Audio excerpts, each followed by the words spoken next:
Welcome back. Where we last left off, Mark, Chris, Alice, and Kai shared their stories about how they realized who they really are, essentially coming out to themselves. But at that point, no one else knew. During this next part, we'll share the story about how they came out to their loved ones and what a tough process that can really be. Coming out to a parent or loved one. When I told my dad, it was one of the most nervous, nerve-wracking experiences that I could ever describe. Because of course he's your father, he's your alpha male, he's the person that you admire growing up. Can be one of the hardest things to do because of the fear of how they may react. I could have lost my entire life if the people around me went, "We're not going for this." For Alice and Mark, luckily their loved ones were supportive. Luckily, when I told him, he sat back for literally 10 seconds, but it felt like 3 minutes, and looked at me, and you could see him thinking, you could see the thought process, and he looked at me and he said, "Mark, the only thing that I expect and the only thing that I would request from you is please don't wear a dress on Pride Day." So I was just like, "Okay, Dad, I'm not that kind of homosexual, so you're good." And we hugged it out. We were good. He cried, I cried, and we were actually very good with it. For Kai, though, since they are non-binary, coming out to their parents took a little more explaining. So instead of telling them face-to-face, one night Kai wrote a letter with examples and left it on the table for their parents to find in the morning. So when I did get up, I could tell they had talked about it. And I was like, "Hi guys, did you get my letter?" And they said, "Yeah, we did. What?" Eventually, Kai was able to explain, but says even now their parents still don't completely get it. Like they still have a bit of trouble grasping, I guess, how serious it is and how I'm like, "Don't call me that." You know, because like they'll still refer to me as she, and like their daughter sometimes when they're talking to like certain people, because I think they just don't want to have to explain. But at least Kai says they are supportive, which isn't always the case. For Chris, she didn't get the choice of when to come out. Instead, she says her parents confronted her about it one morning during her senior year of high school. When I came down there, they just said, "We want to know what's going on with you. We want to know what's happening.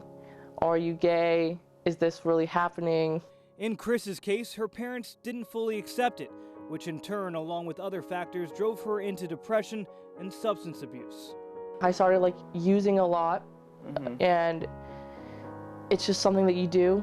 A lot of people that I know, like when you switch your whole culture basically, when you have no way out and you got all this darkness, a lot of times you go to like the alcohol or substance abuse, and that's like of the road that I went down, unfortunately. Research actually shows that when parents respond negatively to a child coming out, the ramifications of that can be devastating. High levels of depression, high levels of mental illness, anxiety, substance abuse, other forms of self-harming, cutting, burning. All of those things can be indications for an LGBT individual of a hostile environment. In fact, according to the Centers for Disease Control and Prevention, those that experienced stronger rejections were about 8 times more likely to try and commit suicide, 6 times more likely to report high levels of depression, and 3 times more likely to use illegal drugs. The terrible reality is that coming out to parents is actually really dangerous for a lot of children. 50% of parents, I think is the latest statistic, kick their kids out of the home after they come out as LGBTQ.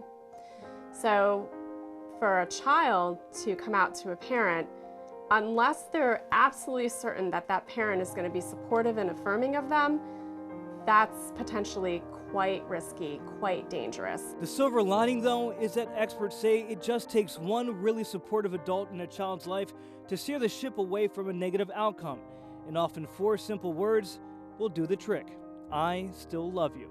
Everybody wants to hear that, whether they're coming out or not. They want their parents' acceptance. And for an LGBTQ person to actually hear that from 1 or 2 of their parents is just the motivation they need, or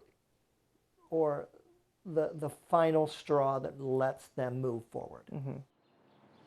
And because that positive reinforcement is so vital, that's what makes organizations like Camp Rehoboth in Delaware and PFLAG in Salisbury so important. So if you need somebody to talk to, or if you're a parent just looking for more information, we'll have links to both those places on our website, 47abc.com. With that, we're going to take one more quick break, but when we return, we'll explain how coming out isn't a one-shot and you're done process. Instead, it's more of an everyday ordeal, especially if you're non-binary like Kai or transgender like Alice.